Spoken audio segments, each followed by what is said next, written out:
All right, you're not alone if you've been suffering from allergy symptoms. Yes. A lot of you who are watching this morning have been miserable for what, like a month now? Yes. Our area is really now at the peak of pollen season. To talk more about seasonal allergies, we are joined by Porfirio Villarreal, Public Information Officer for the Houston Health Department. And good morning to you. Talk a little bit about what we're seeing at the Houston Health Department's weekday pollen reports. Currently, what are they revealing? Yeah, good morning. Yes, we've been seeing high pollen counts, and for the past 2 weeks, we've seen extremely high pollen counts, which that means that there are a lot of spores that the trees are releasing because they're trying to reproduce. They're trying to do what that naturally happens every spring. And we'll expect to see many more days. Our season is from mid-January to mid-April, so we'll continue to see those days with high pollen count and also sometimes extreme high pollen count. And also when those wind comes from other areas nearby, they can bring some even more pollen because the wind carries those spores into our area. Yeah, we all know that oak pollen has been really tough so far this season. What are the pollen allergy symptoms? I know there's a range, so give us a rundown of those. You're basically going to feel like you have a cold. So basically you have your itchy, watery eyes, your itchy throat, your nose is running, you're coughing, you're sneezing. Sometimes you get an itch on the roof of your mouth. Maybe some circles are on your eyes. So, the days are beautiful outside, but you just feel miserable. You just feel awful. And that is, it's hard for people to basically function. It's basically like a cold.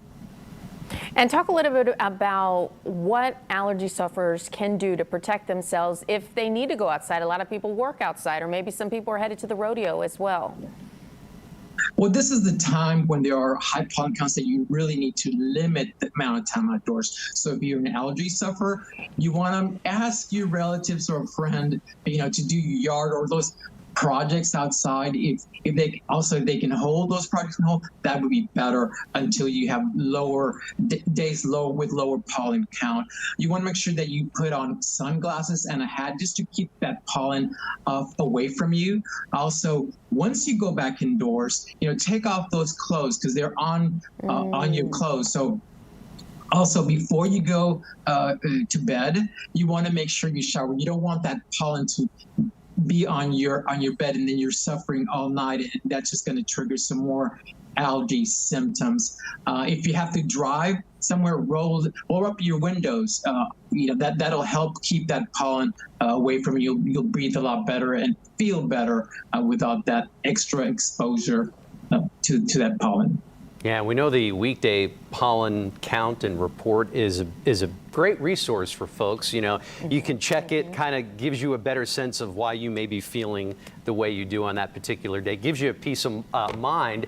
For folks who don't know about the weekday pollen and mold report and they want to check it out, how can they do that?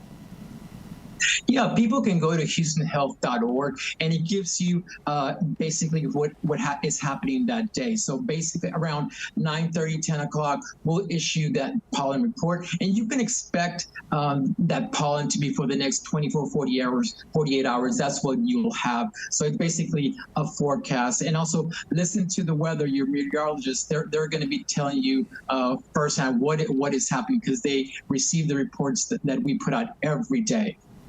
Thank you so much for that important information. Looks like I'll be staying indoors through mid-April. Yeah, it's tough. Thank you for joining us this morning. And be sure to go to click2houston.com/scene at 7 for more on this. We have